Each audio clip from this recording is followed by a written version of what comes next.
Good evening. Welcome to the Oyster River Cooperative School District Candidates Night. I am Bill Leslie, your host for this evening. I also serve as your school district clerk for the Oyster River School District. Tonight we have the opportunity to learn a little more about those individuals running for school board here in your district. Some are running for re-election. Here tonight, sitting at the table with me, are Maria Barth from Lee, Dan Klein from Madbury, and Al Howland from Durham. Okay, we want to thank the Mastway School PTO for sponsoring this event tonight, and there are some refreshments in the back if anyone would like them. And Jean Nelson is here representing that. So the format for the evening will be as follows. There'll be a chance for each of the candidates to have an opening statement, about 2 minutes, introduce who they are, why they're running for school board, why they should be elected or re-elected. Then we'll go through a series of the warrant articles. There'll be discussion. Candidates can feel free to discuss the warrant articles amongst themselves so that the audience can hear their viewpoints of them. And then what we'll do at the end of that, we'll take questions from the audience here. Anyone that has any questions, please stand at the microphone and ask them. And it'll be a discussion. And after that round of questions is over, then we'll have a closing statement by each of the candidates. And this should be about 45 minutes or so. So I do want to let everyone know that Election Day is Tuesday, March 10th. If you're in Durham, you vote at the high school right here where we're at right now. If you're in Lee, you vote at the Lee Safety Complex. And if you're in Madbury, you vote at the Madbury Town Hall. So Maria is running for the seat from Lee. So it is a Lee seat that she's running for. So anybody in any of the three towns, Durham, Lee, or Madbury, can vote for Maria for Lee. She's running for the Lee seat. Dan Klein, sitting here in the middle, is running for the Madbury seat. Once again, anyone from any of the three towns can vote for the Madbury seat, school board member, Dan Klein. And the third person, Al Howland, lives in Durham and is running for the Durham seat. And once again, anybody from any of the three towns can vote for the person on any of the three candidates. So I'd like to get started. So we'll go into the warrant articles. The first one is warrant article 3. And I'll just read it briefly, and then we can discuss. I'm sorry, go ahead. I'm sorry, opening statement. I do that every year. Opening statement. We'll start with Maria. Go ahead, Maria. Thank you. I'm Maria Barth. I'm from Lee. I lived in Durham and raised my two sons there. They went through Oyster River. Then we moved away and returned to the Oyster River School District 9 years ago. I've been spending my whole day trying to figure out why am I running again. And my granddaughter, as I was leaving home, reminded me that I have promised my grandchildren that until the day I die, I will advocate and work for the values that are important to me. And education is one of them. And it's important to me not just because I like kids, but because I truly believe that public education is the foundation of our democracy. It's necessary for our economy, and our national security depends on public education, raising country full of people that know what they're doing and willing to live ethically. And that's who I am. Great. Thank you very much, Maria. Dan? Thanks. I'm Dan Klein. I live in Madbury. So one of my goals tonight is to introduce myself, so to speak, and talk a little bit about why I made the decision to run. So first of all, my wife and I, with our two children, moved to Madbury in 2011. Probably the biggest reason we chose to come here is because of the schools. And we're really grateful for the schools. Our kids have an amazing experience at Moheramet. I enjoy volunteering at Moheramet, and I also enjoy volunteer coaching for the Oyster River Youth Association. So when I learned that there was an opportunity to run for the school board, although it wasn't something that was really on my radar at the time, I seriously considered it because it seemed like a really great opportunity to not only do some volunteer work that I hadn't done before, but it was an opportunity for me to really learn a absolutely critical field, which is education, that I have not worked in and know some about, but really I'm eager to learn more about. And you'll hear that from me as I take questions, which I hope I get a lot of questions from the community, is that I am learning. So just to give you a little bit of my background, I have an undergraduate degree. It's a dual major, political science and environmental earth science. Currently, I'm a consultant with the UNH Institute on Disability, leading a team that's looking at some regulatory changes related to some federal changes for home and community-based settings. I have worked in both the for-profit and nonprofit sectors, which I think is a really good experience.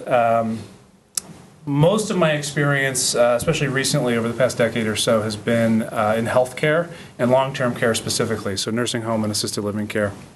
I really enjoy public policy. I really enjoy advocacy. I think that an active participatory democracy is really critical to good decision making. So what I've seen in the short time that I've lived in this district is that. The public forums that I've attended, people not only come, but they've thought through their questions and their positions on things, and I think that's really encouraging. Education philosophy, I think a good education system really takes into account the emotional and intellectual well-being of kids, really at its core, and then builds from there. It challenges students, but it balances things like testing, which is critical, and really creates space for creative education, really allowing teachers to teach. So I think that covers my motivations, who I am in general terms. I do have some information out there. I have a website. It's dankleinor.wordpress.com. I have a more extensive bio there, and I also have some questions that I've answered to give you some insight into how I'm thinking and what I'm learning about. But I'd really like to encourage people to email me at dankleinor@gmail.com, because if I do if I am elected to this seat, it's going to be really critical for me to get community feedback. So thank you. Great, thank you, Dan. Al? I'm Al Howland. I've lived in Durham since 1998. I have 3 kids in the Oyster River District, and it's changed since the last time I was here. I could say I had 1 kid at each level. But now I have 1 in the middle school and 2 at the high school. I've been the Durham representative for the last 3 years. It's good to hear somebody with environmental geology, because I have a geology minor, and everyone always says you're never going to use it, but you do. And why I'm running again, I think the last 3 years has really been kind of what I use the term setting the table. And that is calming the district down, getting a strategic plan in place that gives us some direction. And it's really setting us up to pivot from reacting to things that are occurring and to really begin to focus on our academic areas. And of course, this is really important and timely, because Common Core and Smarter Balanced testing is all coming in. And so I think the job for me is unfinished. The next year is really how, as we as a district, can we respond to this? And when a large program like this is put into place, it tends to overrun districts. And what I'd like to see is that Oyster River can actually adapt, and that it doesn't overrun us. It's only a part of where we're going academically. Great, thank you very much, Al. So thanks for the opening statements, everyone. And I think the next thing is I'm going to read the warrant articles. All right, warrant article 3, I'm sure most people have heard it, but I will read it again to give the candidates a chance to formulate their thoughts on it, and we'll open the discussion with Al, okay, and everyone can feel free to talk to it.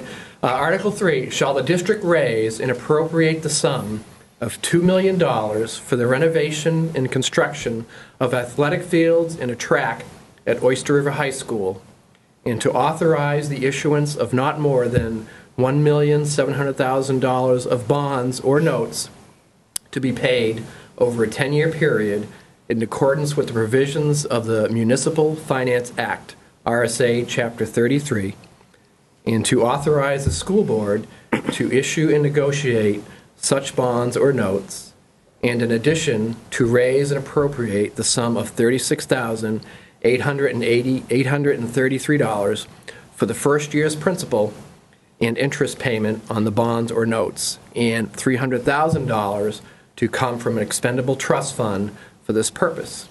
Al. Wow, that's a mouthful. Okay, so I think really the story is we've been a victim of our own success, and that is Oyster River Athletics has grown, but our fields have not. We've been kind of constrained. And so, normally in high school athletics, you have a bunch of practice fields and then you have your game field. And so you chew up the practice fields, and then the game field you actually use for the games. And we just haven't been able to do that. So our fields are used continuously with no break. And it's been exacerbated by the fact that we've had a growth in lacrosse that's occurred. So we've entered into this kind of vicious cycle. We spend all summer trying to get the fields to grow again, and then they get chewed up in soccer season, and then winter comes and nothing happens then.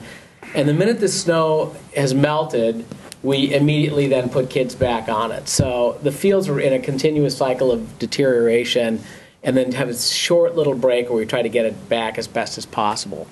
And so really we've come up with, there's two options. Either get more fields, which turn out to be incredibly expensive, or you try to get a field that can handle that kind of use, which is using an artificial turf field. And so I think, the artificial turf field seems to be the best option. We're really fortunate in the fact that we have UNH here, and so we've had some experience talking to them about their experience with artificial turf. And we also have some first-hand experience because we've rented those fields and put our kids on them, so our coaches have seen it. I've heard concerns coming about the artificial turf, and of course, when you're putting kids on there, safety and their health is the highest concern. But I think when you really look at peer-reviewed scientific journals, what you find is that what's coming from those journals doesn't really back what the concerns were. So I've heard a lot of things, but I really haven't seen any journals that confirm that. But that said, the warrant, all it says is that we're looking at an artificial turf field. And it really doesn't say anything about what's underneath the artificial turf field.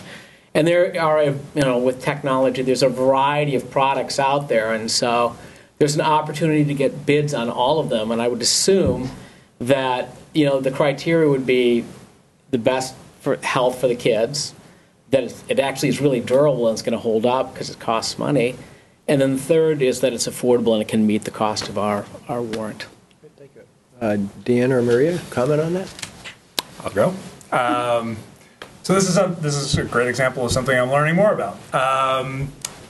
What I've learned so far is that, to sort of echo some of Al's points, there's a traffic and use load issue here, and there's a cost issue here. And given some of the other projects that have preceded this one in the district, I think we have to really look closely at how much we continually invest. These are worthwhile projects, but we got to be cautious about how we invest in these. Al mentioned that having multiple grass fields would be a lot more expensive than this warrant article. I support the field. I support the high school having a field that is reflective of its programs and what it's invested in student activities. I do understand that there isn't a lot of conclusive evidence yet to say that some of the concerns with, I believe it's called rubber crumb fill, can really definitively say that it is harmful. I do understand that there's probably a need for more study. I think we have to take all these things into account and from a global perspective. It's unfortunate that there are a lot of environmental risk factors, whether it be on athletic fields or anywhere else our kids go. Route 4 is right next to the high school, and there's a lot of pollution that gets emanated from there. There's a lot of synthetic fertilizers, pesticides, herbicides, and things that go on a grass field. We have to take this all into account, is my point. And at the end of the day, I think we make the decision with the best information we have. I think everyone has the kids' best interest at heart, and I don't think anyone would really support something that they believed was harmful to the kids. So, Thank you, my thoughts on the Maria, field. any comment on that? Yes, I support the spending of money on a field. We need it. We need it for quite some time. What I don't support is the tire crumb infill.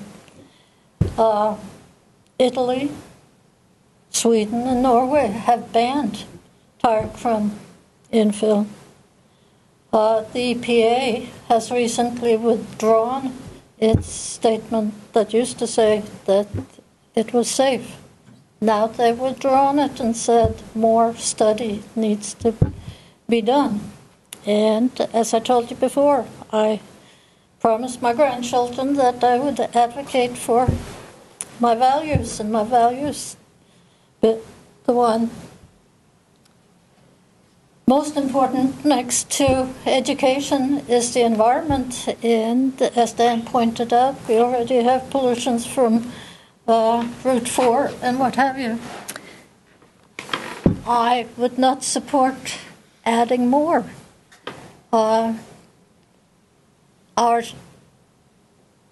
Since I grew up, things have been happening, and it has been adding together.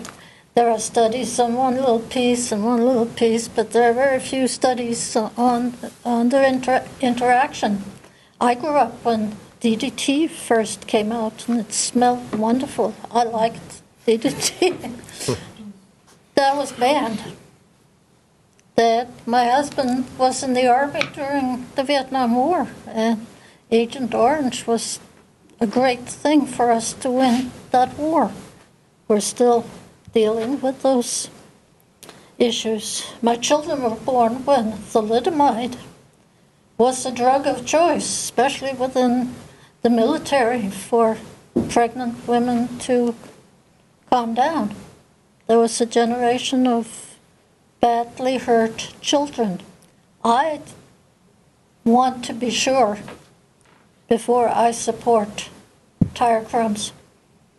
The rest of, or I wouldn't say the rest of the world, but Europe, as well as the United States, has very tight regulations on how to dispose of tires because they're deemed to be toxic. You can't take them to any old landfill. So the tire industry is big on tire crumb infill because that's a cheap way for them to get rid of their tires. The United States have not come up with standards for tire crumb. Europe has. So yes, I want an artificial turf field. I do not want an artificial turf field with tire crumb, which are probably the cheapest. And I'm known on the board as the cheap one, a cheap liberal. I've said it before. But you get what you pay for, and if it costs more, we need to spend more to get a safe field. Can I add one thing? Thank you, yeah, absolutely. Just because you mentioned the EPA. So the EPA study was in 2009 that came out, and what they did is they looked at, was there anything that came in the air, and was there anything that was wiped off? And then they compared it to what are standards. And when they did the study, it was found nothing was above acceptable levels. So I mean, there can be more studies, and of course there will be more studies. The study itself was kind of a model for what will be future studies, and I hope they come out. You're trying to get much more fields, and that's a natural thing in science. You don't just, there is no one definitive study. You're always trying to reproduce your results to get more and more evidence. But what's been found, again, is it doesn't support that there's some high level of toxic runoff. That doesn't mean that they won't find it in the future, but as of now, it has not been found. And the only other thing I was going to add is this kind of comes across as it's just the high school, but it's not. It's a much larger use than just the high school. I mean, all you have to do is look up the hill and there's the middle school. And there's a growth in like cross country and track, and those kids would use it. And of course, citizens from around here would also be able to walk around the track. And then there's also always a need with ORYA to find more playing surfaces. So it's a lot more than just the high school, and hopefully it would be used by a lot more than just the high school. Dan or Maria, anything else to comment on that? I don't think so. All right, great. All right, we'll move on to warrant Article 4. Shall the district vote to approve, within the provisions of New Hampshire RSA 273-A:3, the cost items included in the collective bargaining agreement reached between the Oyster River Bus Drivers Association and the Oyster River School Board, which calls for the following increases in salaries and benefits at the current staffing levels. 2015 to 2016, $69,147. 2016-2017, $21,726. 2017-2018, $21,274. And further, to raise and appropriate the sum of $69,147 for the 2015-2016 fiscal year, such sum representing the additional cost attributable to the increase in salaries and benefits required by the new agreement over those that would be paid at current staffing levels. Okay, we'll start with Maria on Oyster River Bus Drivers Association collective bargaining agreement. That's easy. Yes. There you go. Did you have a comment? Succinct. Hard to beat.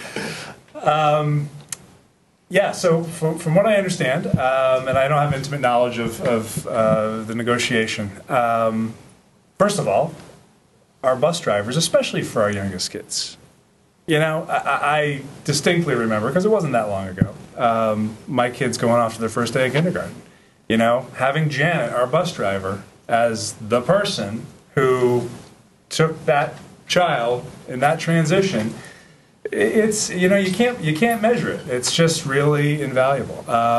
So with that said, I understand that we did a market analysis and discovered that we weren't really up to market levels, and it sounds to me like we did the appropriate thing to recommend raising some of those levels. So I support that. Well, actually, I've been on the negotiating team for the last 3 years, so I do have a little bit of knowledge of it. I'll just say that no one loves the bus drivers more than one of my dogs, because every morning she throws a bone out, and so the dog is waiting there for her. She's like clockwork. But again, as was said, there was a problem just because, you know, with the financial crisis, it came up when the bus drivers' contract was, and they really took a very austere contract, and as a result, it was hard to find a starting bus driver because the rates were just below market value. And they also had a really complex pay schedule increase that didn't make a lot of sense. It's not like every year you get a quarter increase. It was just seemingly random. So that had to be cleaned up. So that they gave back in terms of health insurance by buying in terms of the prescription drug card. So with that, I think it's a very reasonable contract that puts them in a good position and also puts the district in a good position. Great. Anyone have any further comment on this? Good. All right, warrant Article 5. Shall the district vote to approve within the provisions of New Hampshire RSA 273-A:3 the cost items included in the collective bargaining agreement reached between the Oyster River paraprofessionals and support staff, known as ORPAS, and the Oyster River School Board, which calls for the following increases in salaries and benefits at the current staffing levels. 2015 to 16 is $135,624. 2016 to 17, $121,343. 2017 to 18, $84,600. And further, to raise and appropriate the sum of $135,624 for the 2015-16 fiscal year, such sum representing the additional cost attributable to the increases in salaries and benefits required by the new agreement over those that would be paid at the current staffing levels. And Dan, we'll start with you. Basically, the ORPAS, the agreement between the ORPAS and the school board, their increases in salaries over the next 3 years. Similar to the last answer. Not intimately knowledgeable about the process that led to the board to the conclusion to put the warrant article forward. But from what I understand, it is the right thing to do. And, it's just another example of investing in the system and the people who make it run. So, simple answer, I suppose. Al or Maria, any comment on that? Yes. Yes. That's another one, again, it was like their contract came up again in the financial crisis, and so they had signed, a 0% increase. And it placed a situation where new workers could come in and make more than workers who had already been here. So it was really unfair. And again, the salary schedule was just random. It didn't make any sense, so it needed to be cleaned up. And so we tried to fix that. And the second thing is that they gave back to the district by, again, taking the health insurance card, which saved us some money. So it's a good contract. And also in there, our food service workers had never had an opportunity to have, they were the only uninsured workers we had. And so under this contract, there's a provision in there that allows them to buy an affordable health insurance plan. So I think it's a good agreement. Anyone else have any comment on that? All right, we're good. All right, we'll go to our warrant article 6. And Al, I'll ask you to go first on that one and sort of explain what it means, because there's a lot of words in here and it might be confusing, okay? All right, and the one after, so just so anyone's keeping time, and after that's warrant article 7, which is the budget. It's $40 million. So think about that, and then we'll take questions from the audience here. Okay, article 6. Shall the district vote to create an expendable trust fund under the provisions of RSA 198:20-C to be known as the Benefit Stabilization Fund for the purpose of offsetting unexpected increases in various benefits in which the principal and interest may be appropriated and expended. Furthermore, to raise and appropriate a sum up to $200,000 to be added to the Benefit Stabilization Expendable Trust Fund, with such amount to be funded from the year-end undesignated fund balance, and to name the school board as agents to expend from this fund. Wow. Okay, that is a mouthful. In a nutshell, what we're really trying to do is have a fund that buys us some time. And what's happened over the last couple of years is we've been faced with two real unexpected late-coming drivers to our budget. The first is we've had a downshifting from the state in in retirement benefits. And so 3 years ago, it was like $600,000. This year, I think it was about $280,000. And we get hit with that in November. And the budget has already been underway. So it's this sudden spike. $280,000, $400,000 is 1% of our budget. So it's enough to push you over what would be your budget goal. And then the second one, of course, is health insurance. We've been extremely fortunate the last couple of years, and our health insurance increases have been very low. In fact, it was 0% this year. But that's not always the case. And if you look historically over the last 6 or 7 years, it's been as high as 18%. And so what we're really looking, and again, that's coming in November. So when you get hit with those kind of things in November and we have to finalize our budget by the end of December, it gives the district very few options of what to do. They can pass the cost along to the taxpayer. We can make cuts. And of course, those cuts are coming very late in the game, so they're not necessarily the best way you would do it. Or we can do a combination of both.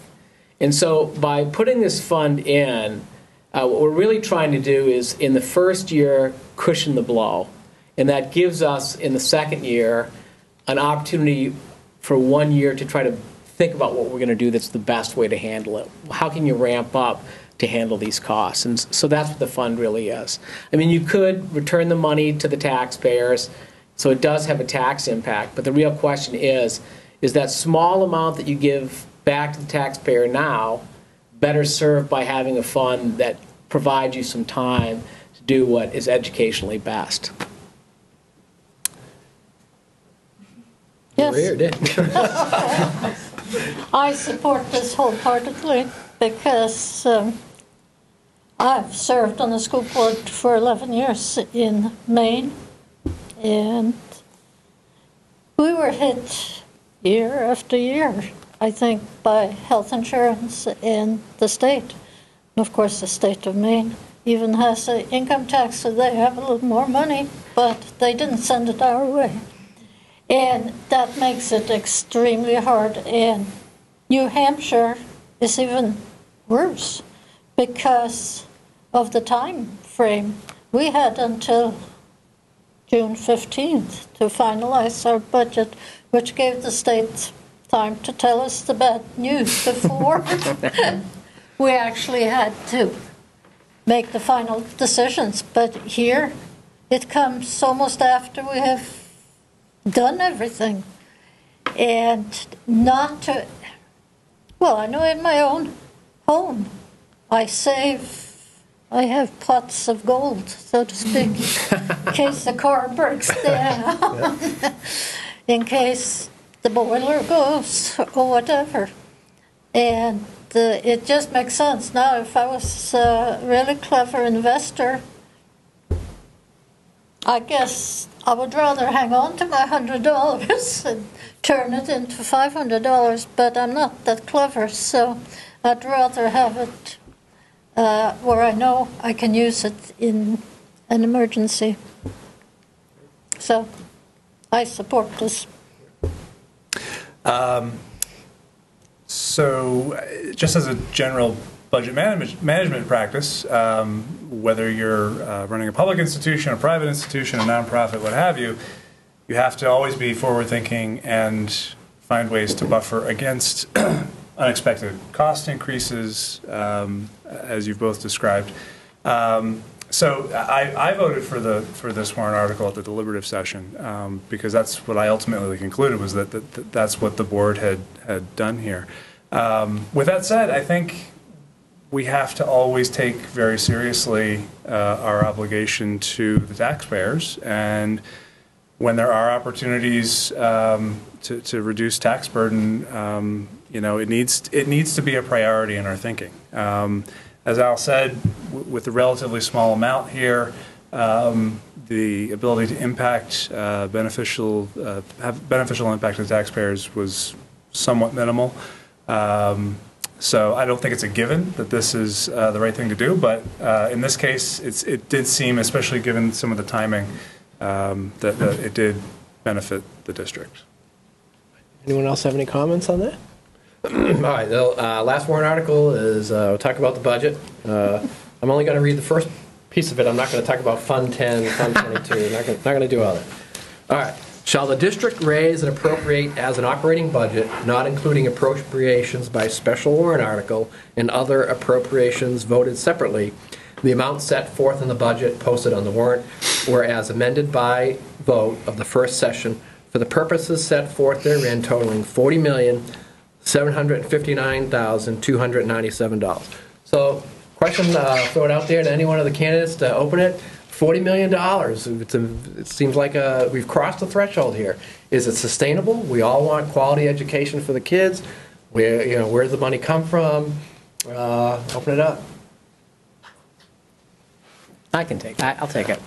Yeah, I mean, the number does seem large. I guess what you have to look at is the increase that's occurring year after year because, you know, unfortunately in education, it's impossible to keep costs completely static. And I say that because, you know, incorporated in that you have mandates that are being pushed down to us that are unfunded, the biggest being Common Core.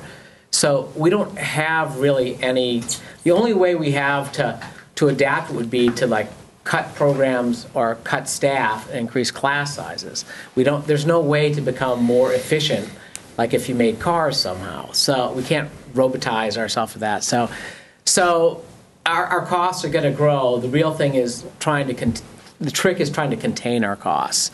And I think we had two things kind of working against us this time. One, it was the Common Core coming in, and the second one is that we're trying to catch up on a backlog of capital improvement, which is kind of timely today because school is canceled tomorrow at Mohammed, as a matter of fact, because we're worried about the roof. And so There is, in the strategic plan, a 5-year goal of ramping up and catching up with the capital improvement. And so that's cost us, an increase in our budget. And of course, with the Common Core, we've had to increase technology because every student who's taking the Smarter Balance test has to take it on a computer. So, those are a lot of things to overcome, but our costs were only an increase of about 2.8% in terms of the Fund 10 over last year. So I think the real story is it's kind of remarkable about what we did given what we had to deal with. This is when being on the school board stops being fun.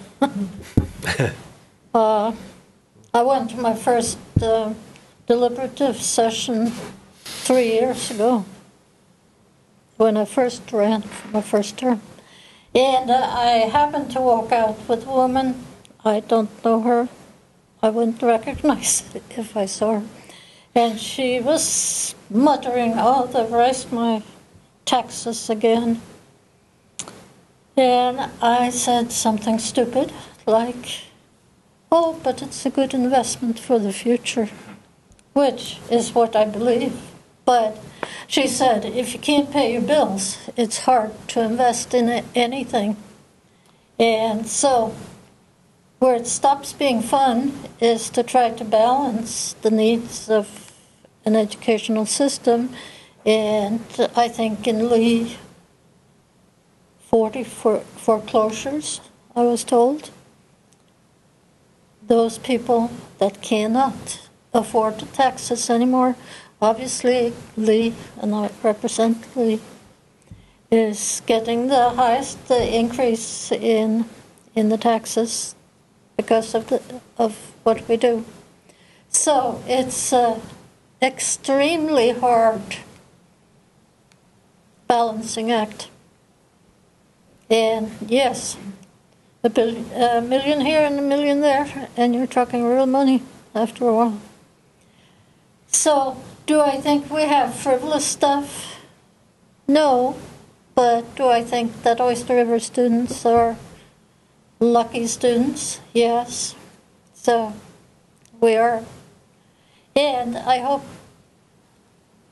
they learn to appreciate what this community is willing to do for them, which many communities just are not able to do. Wow, very nice. I would echo a lot of what Maria said. One of the things that worries me, and it's not something that this board or this community can solve necessarily, but access to quality education comes with a price, and a lot of people can't afford quality education because they can't afford to live in a great district like this, and that's unsettling to me. With that said, a lot of these investments that have driven the budget up are one-offs, at least for the time being. Common Core, but we have things to do that we can help pull back on the budget. Getting rid of the modular at Moharriman, and I will say this: my son is in the modular building. It is not a detriment to his experience. His teachers, the administration there, have made a wonderful environment out of a less than ideal situation, to put it mildly. But that's not a good investment of taxpayer dollars to have what was originally a temporary solution be a long-term standing practice. There are hard decisions that go along with that. I watched very closely last year when we talked about the idea of dividing up the schools and redistricting certain families, and that's harmful to kids too. So in some ways there are no good solutions, but I think if we do our due diligence and really take a good, hard, close look at some of the options that we have, we'll be able to find ways to at least keep the increases in spending in check. Because again, I think it's easy to take for granted that we have a great school system, and some people quietly disappear, as Maria said, because they can no longer afford, for whatever reason, to live in this district, and that that's not okay.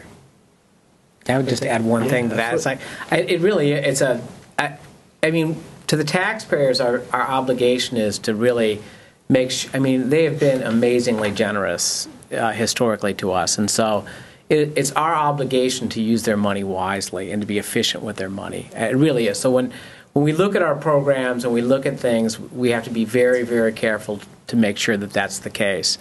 And then I've heard Oyster River mentioned as a great district, but to make our job even harder, it's not just to have Oyster River as a great district, but it's how can we improve our district.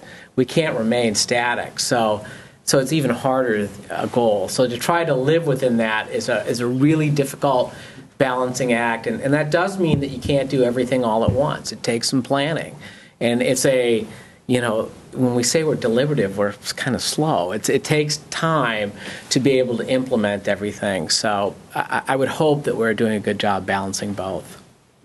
Any other comments on the budget? Thank you all very much for doing the warrant articles. We're going to take questions from the audience. Don't know what they are, but does anyone have anything they'd like to ask?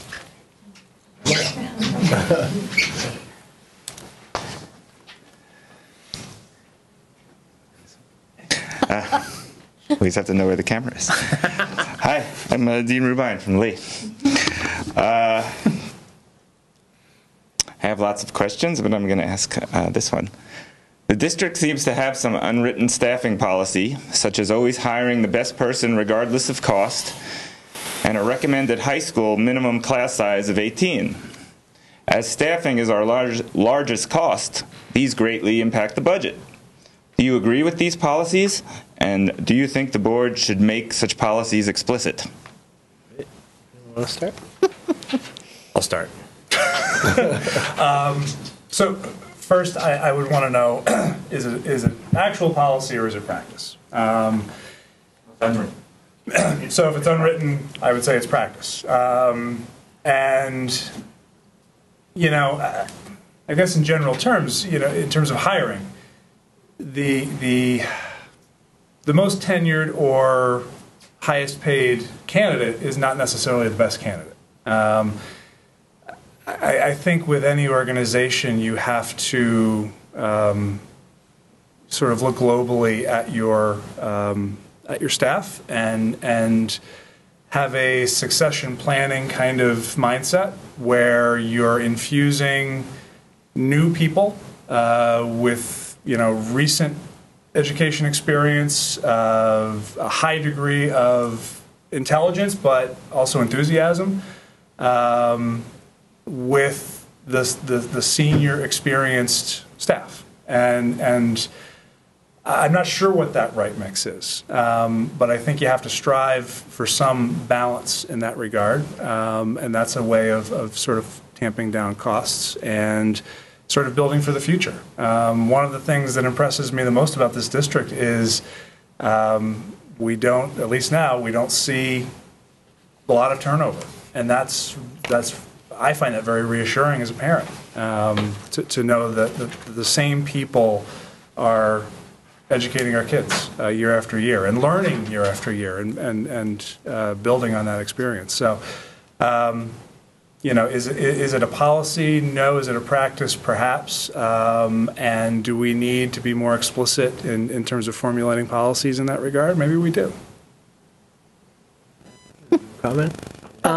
So, it's a, you know, over the last couple of years, what we've really been doing is offering a retirement incentive. And with that retirement incentive, we've actually been taking, you know, I mean, they've been great teachers, but we've been taking teachers that have the most experience in hiring new teachers. And in regard to, like, who do you hire, I've been taking a course actually from Harvard, which is called Saving Our Schools. And when you look at teacher effectiveness, and I can back this up, you know, anecdotally firsthand, is that, you know, it takes about 3 years to really hit your peak. I mean, you may not, I mean, where you really begin to improve, there's this huge growth, and then it tends to level out.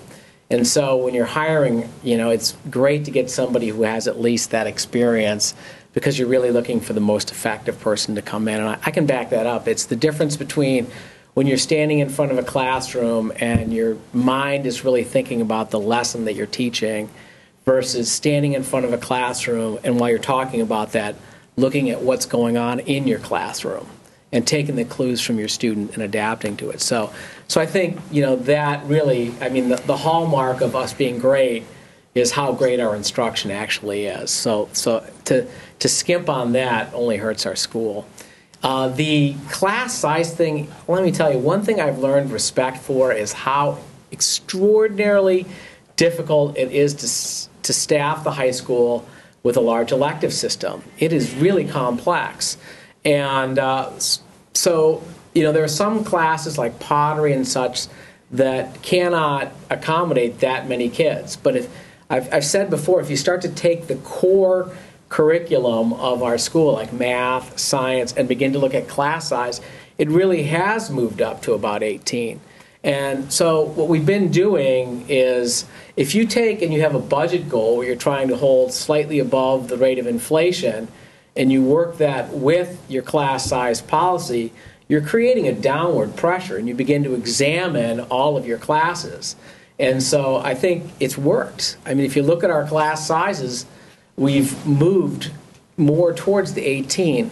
I think the other thing we've done to try to help with that is by having a tuition agreement with Barrington, we've brought more students in. And if you can bring more students in, then it better allows you to support the elective system. And I think that was one of the major goals of why we had it. Maria, your comment on that? I think it's a complicated question. And one, the policy committee is still debating the class size policy. But for us on the board to know the nitty-gritty is hard. It bothers me a little bit that especially the introductory core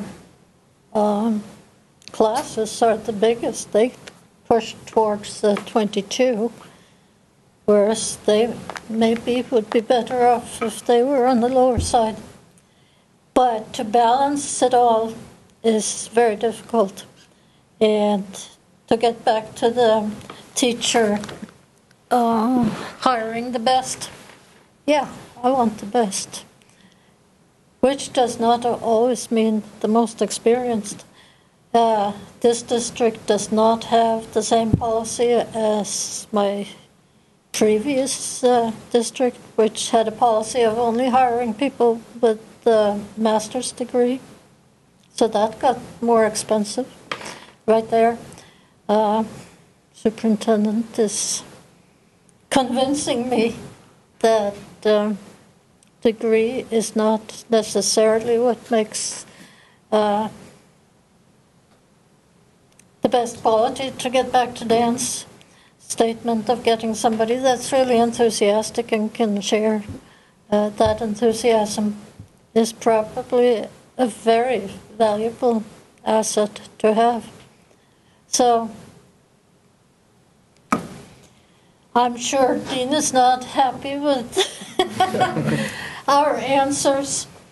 It's a question that should be re-examined often and debated, and it's like assessing your own health. You have to do it regularly. And the health of the school system obviously depends on its staff. So. Thank you. Any other comments on that? Great question. Any other comments from the audience?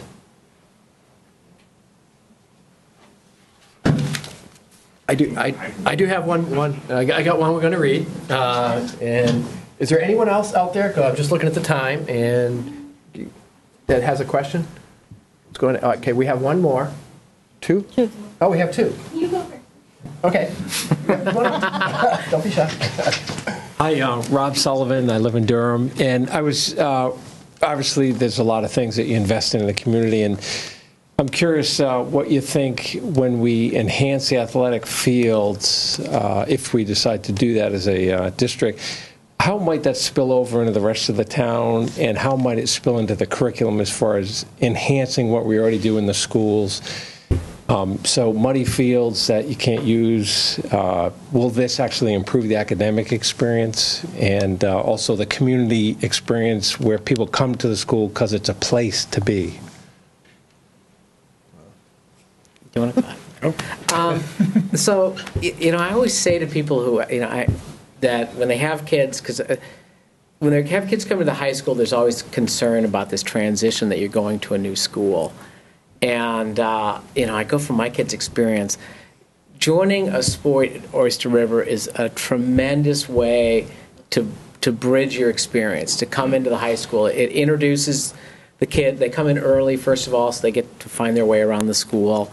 And they also get to meet up with some upperclassmen, so it gives them some kind of familiar faces that know their way around the school. And so it's a great way to build a support system for your kids at the school. And a kid that has a good support system in place tends to be better adjusted in the school. And it shows. I mean, Todd, a couple of years ago, had this thing he put up, and it was the number of kids in sports in Oyster River and had how many of them were on the honor roll. And it was this huge percentage. So, enhancing the athletic fields means that we provide more opportunities for more kids to participate. We engage more kids, and an engaged kid tends to be a more successful kid. So that's the first.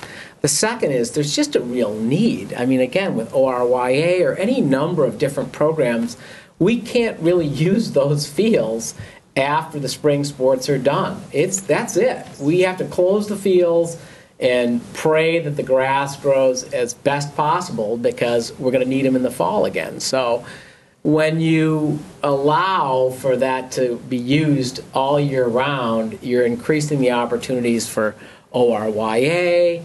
I mean, I don't know about rec sports for adults. There's just a lot of things that we've never been able to tap into because we're having to close off our facilities for essentially 1/3 of the year. Great points.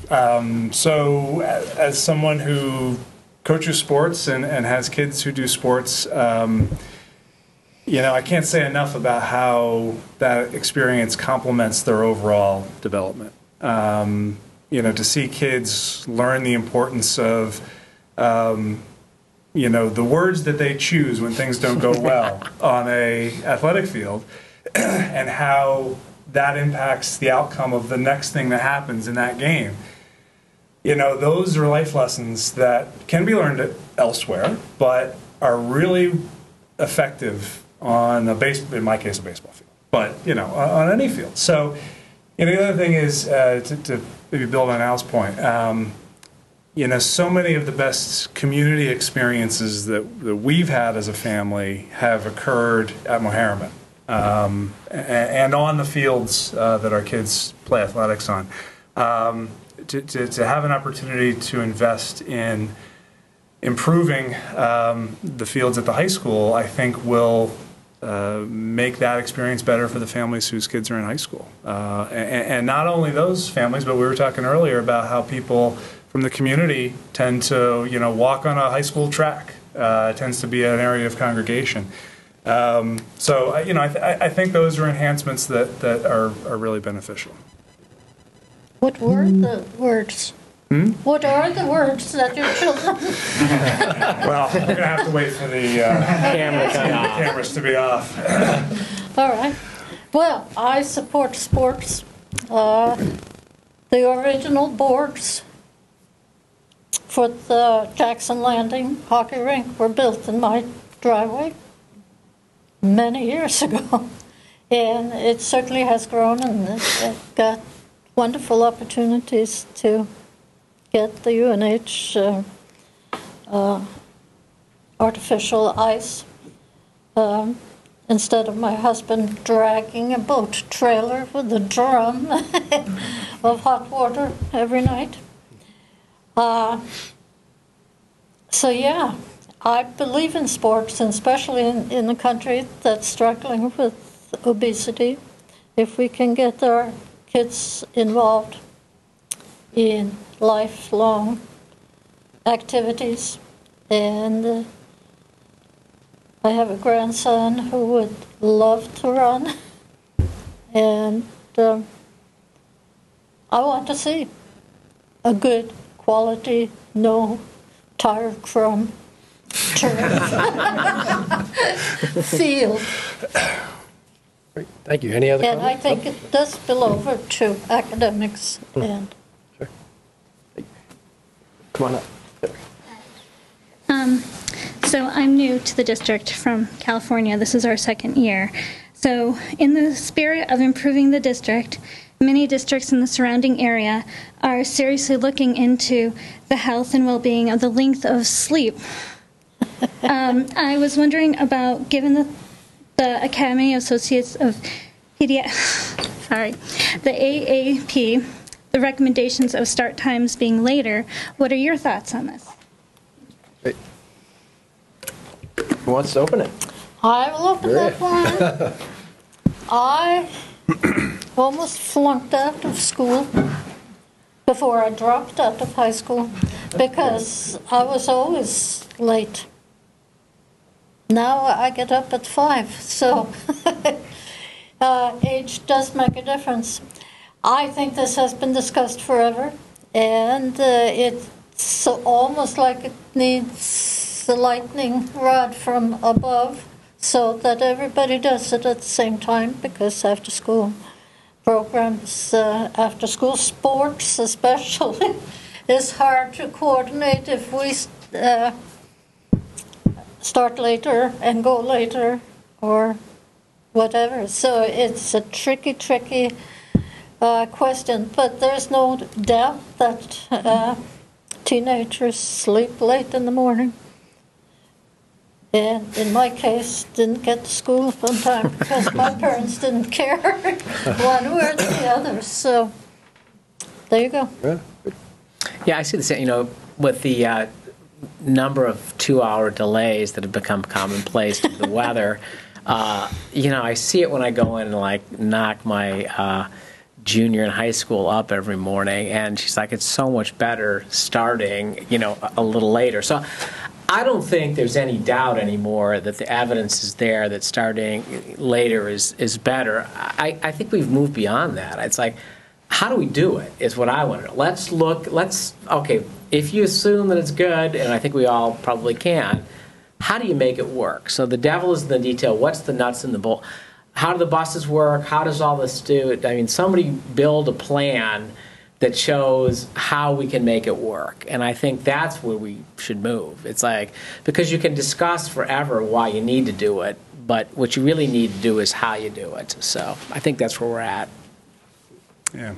I think this is really intriguing. To me, it's sort of resonates with some of the work that I've done in long-term care, which I used to work for a nursing home model that was very progressive and really sort of turned things upside down from the way things used to be done in nursing homes.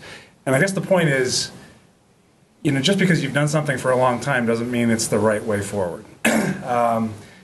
And yes, it's hard to adapt because there's sort of this ripple effect, right? If we're going to flip these start times around, then how are kids going to get to activities after school, and what does that do to family schedules, and what effect might that have on daycare needs? There's any number of questions that would have to be answered.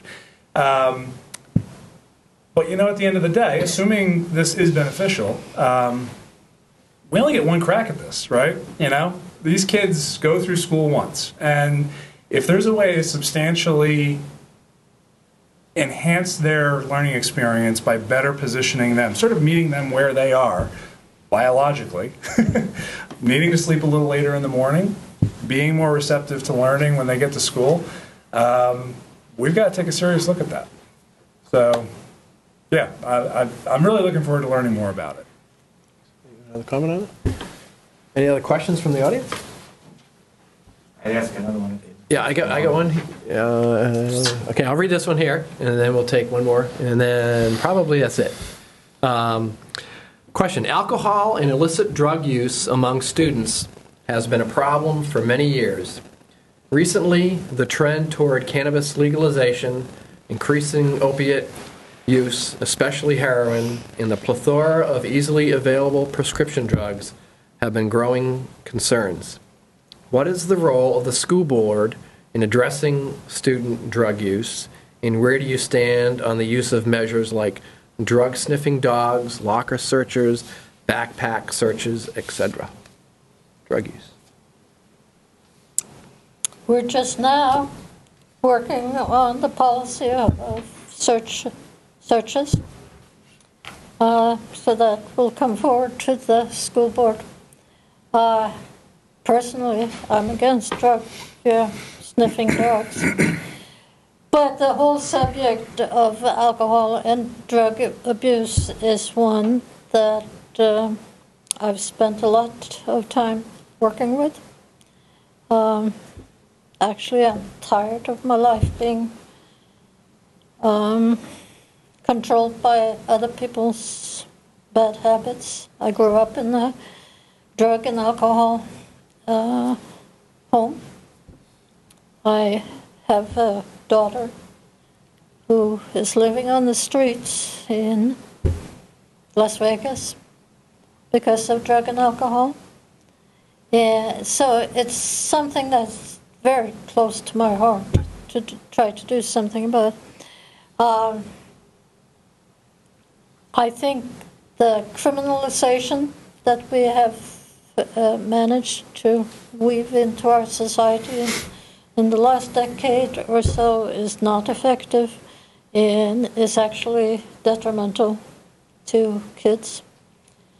I want active prevention and education programs. I'm less into the punishments, but we always tend to have policies on punishment. I want to see the action. And I do think the school system is doing a pretty good job. I've been part of the wellness committee, and we had a professor come to our last meeting with 2 students from UNH because they were looking high and low for mental health curriculums. And they felt that Oyster River was light years ahead of any other district in America or Canada on what we try to achieve. And I think that addiction is a disease, but a mentally stable kid can resist. And that's what we want to do. But I think the whole, our community, our country needs to accept the fact that we as adults have an obligation to model acceptable behavior when it comes to drugs, be they prescribed or not, and how we use our time having fun. Thank you. I'll go. Is that okay? Go ahead. So, Maria makes some great points. I think, first of all, this is a global issue where schools play a role, right? As Maria said, parents have a responsibility, and we sometimes take that too lightly. We casually joke about drugs and alcohol around our kids, and is that the example that they need to hear? Is an adult's capacity to make an informed choice about drugs and alcohol relevant to a child's experience? I don't think so. The other thing is, in terms of brain development, it's just well known that alcohol and drug use hurts brain development. And again, there's only one point in your life when your brain is developing. So we have to take all that very seriously. Schools have to be a safe place. And if the schools are to play a role in helping kids navigate some of these issues, then there needs to be a culture of trust. There needs to be a culture of openness. And if you're, maybe in some settings, things like drug sniffing dogs as a last resort might be appropriate. But it strikes me as something that really is almost counterintuitive to building a trustful, open, and safe environment. So, again, there's balance to be struck there.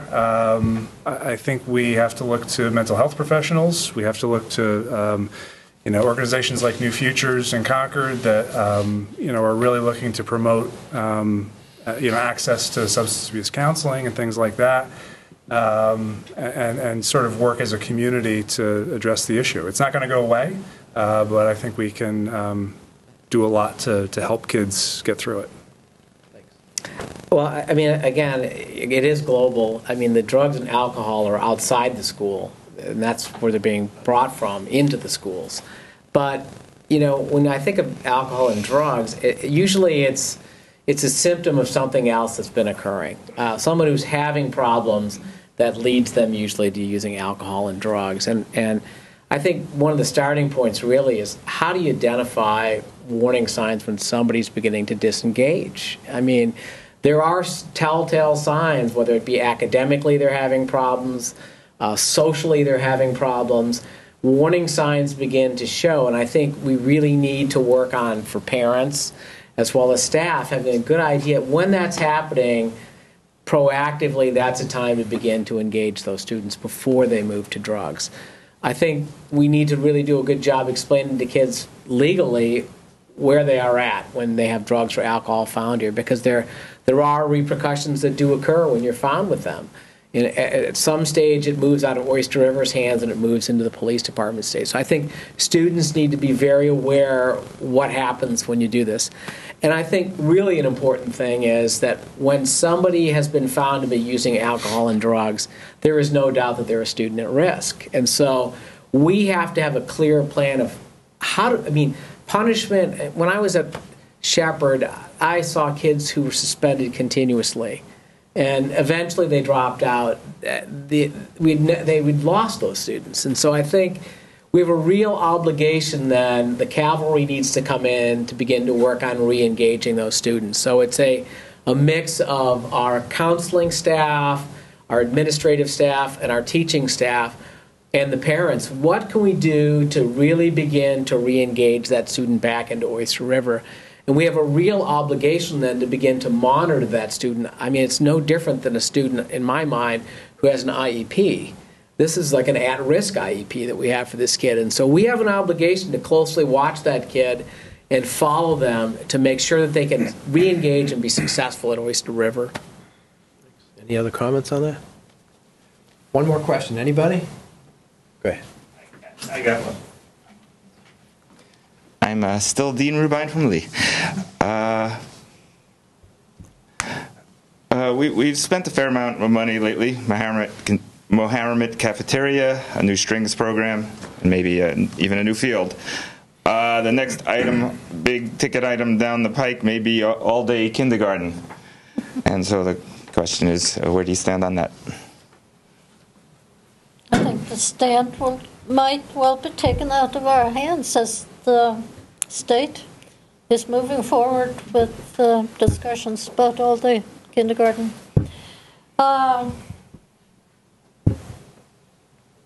Yeah, it's money. But I think the research is beginning to show that this is well worth it. I know there are some parents that feel their kids are not ready for all day, but having been both parent and grandmother, I know parents grow slower than the kids, in the sense that I felt my kids would never actually want to leave my side and go off to school, but they were ready. Then they got to 4th grade, and I thought, oh, they'll never be ready for middle school. They were so ready, and so on. And my baby's going off to college. Nature has a way of showing you the summer between graduation and college. Bye, sweetie. Come back for Thanksgiving. So yes, I think most kids are ready for full-day kindergarten, and the demands with the what's being pushed down from the state and federal levels are such that they need to be learning the technology and what have you. So, yeah, they're ready. I support it. Will we have the money? Will we have the room? I'm not sure. I'm waiting for the plan. Thank you, Maria. I love the idea of all-day kindergarten, but as Maria said, it's a cost issue. We've got a lot going on, and we've got a middle school that is that is pretty old. And I had not been in the middle school until last week, and I got a tour, and it's a wonderful place. But it's pretty obvious that it's an old building, and it's pretty obvious that they lack for storage and space. So, the point is, it's all in context. Where are our priorities? Where do we need to look first?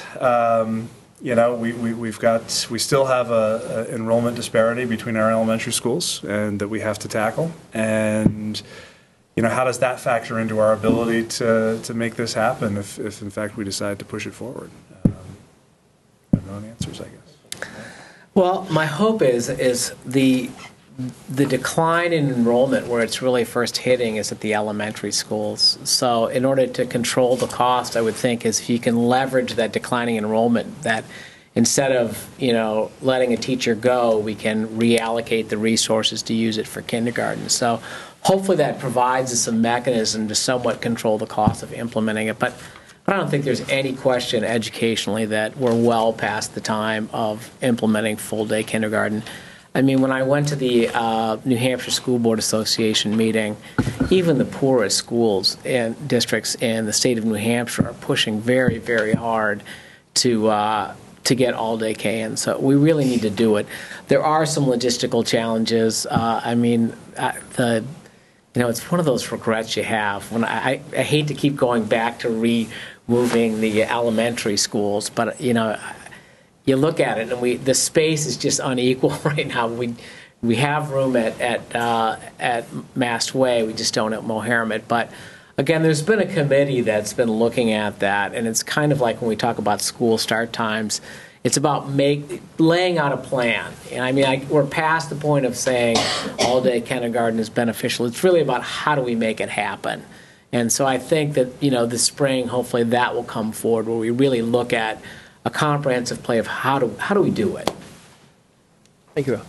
All right, that ends the questions, so I'll give each of the candidates a 1-minute closing statement, or if there's something that you've been dying to be asked, you didn't get asked, you can certainly give us a response. And we'll start with Dan. Oh, thanks. All right, so I want to take an opportunity to commend the team at Mohammed today for what they did to, first of all, make sure our kids are safe. As my son said when he walked in the door today, it was awesome. He had a great time. So anyway, and especially the food service folks. I'm not sure how they managed to get chicken teriyaki into all those kids that were bussed over from Mohammed. But, so with that said, like I said earlier, this is an opportunity for me to do some community service, to build my own knowledge, my own expertise in something that I have not focused on prior to this. So for me personally, I'm looking forward to it. I feel like we're in a great place. I feel like we have a great community, and I've seen the board's, just from observing recently, the board's work has been so thorough and well thought through. I hope I have an opportunity to contribute to it. So thanks. Well, I think we have such an amazing district in the fact that you have incredible parental engagement, we have really good resources, and we have excellent staff. And so that gives us a real opportunity to grow. And I think that we're past the point where we're dealing with patching roofs, hopefully, and that. And we really can begin to now focus academically where we're going. And I think that we're going to have a real test on our hand as we take these smarter, balanced assessment, and those results begin to come out. And I think there's going to be a real need on the school board to begin to communicate exactly what have we found and what are we going to do going forward. And I think there's going to need to be a real communication and engagement with the community of where we are going academically. So I hope to be part of that. Maria? One of my values is lifelong learning, and it's not been many, many years since I got my master's in education. And I really enjoy being on the school board to keep that knowledge going. But what most important I want to say is that I do believe that education is the foundation of democracy. So please model for our children and get out and vote. You don't have to vote for me, but vote. Great. Thank you very much, Maria. Really want to thank the audience for coming here tonight, taking the time out of your busy nights to do that, and all those at home tuning in. Thank you very much for doing that. And a big thank you to the candidates, potentially your future school board members, for serving us, serving our district. Thank you very much.